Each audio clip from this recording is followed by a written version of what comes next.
This is a visualization of the annual financial output of the Pell Grant system. In fiscal year 2025, the federal government authorized approximately $39.9 billion in total outlays. These funds support the education of roughly 7.2 million students across the United States. For an institution to access this capital, it must possess a specific legal status known as Title IV eligibility. Under current law, federal student aid is only available to institutions that maintain approval from a federally recognized accrediting agency. This system was not an original component of the aid program.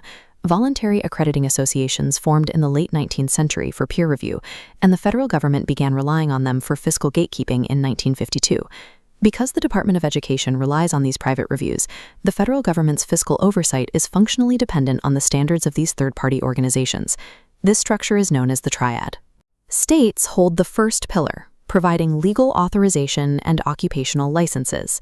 The federal government manages the second pillar, overseeing aid eligibility and fiscal controls.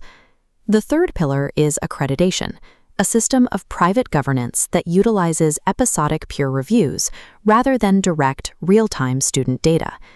A policy model titled Students Before Gatekeepers proposes a structural alternative to this third pillar. It establishes a parallel track for state-licensed workforce programs, bypassing the traditional accreditor in favor of a direct evidence pathway. This design tests whether real-time data and student-owned records can secure public funds more effectively than a private proxy. A July 2026 dispute involving the accreditor NACAS illustrates the limitations of the current model. During a review proceeding, Department of Education staff recommended continuing the agency's recognition with monitoring, yet an advisory committee, NACI, voted 9-3 for a denial of renewed recognition. NACAS operates using its own minimum benchmarks: 50% graduation, 60% placement, and 70% licensure. However, federal data identified nearly 725 institutions, schools that were or had been NACAS accredited, appearing on a federal lower earnings warning list. These institutions often train beauty and barber professionals, a sector where high rates of self-employment make traditional wage tracking through administrative records difficult to reconcile. In the staff report, federal reviewers found that the accrediting agency had not adequately explained the original basis or the rigor of its own outcome thresholds. When private benchmarks do not align with federal earnings data, relying on an accreditor as the sole gatekeeper creates a significant risk to the integrity of public aid.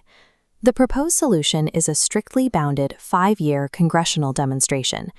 This requires new legislative authority, as existing waiver programs cannot legally bypass statutory accreditation requirements for institutional eligibility. This graphic shows the operational limits. The pilot is capped at 10 states, 100 providers, and 25,000 new entrants.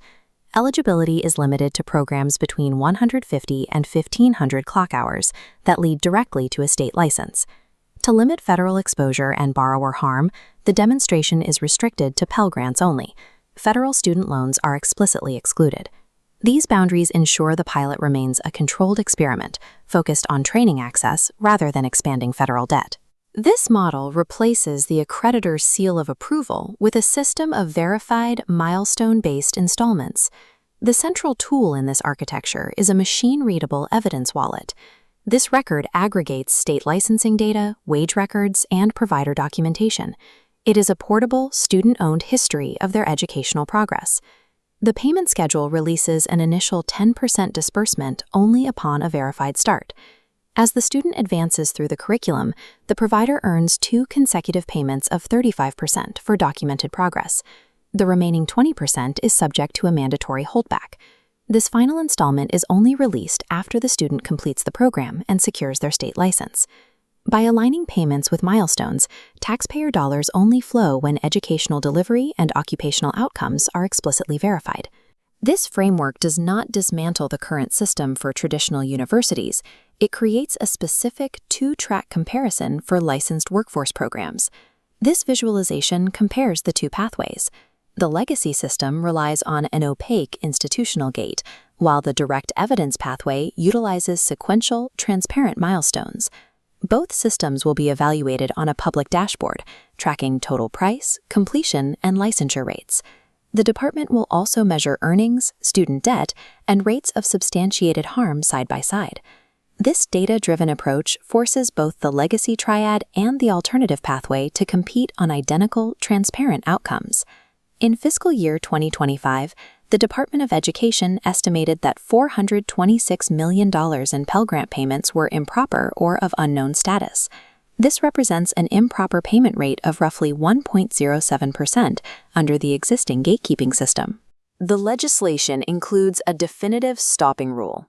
If the direct evidence pathway fails to outperform this baseline or deliver superior outcomes, the experiment ends. However, if the data proves successful, Congress will have the empirical evidence necessary to scale the model across the workforce education system. This framework suggests that true accountability in public funding is found by replacing opaque organizational proxies with verifiable student-owned proof.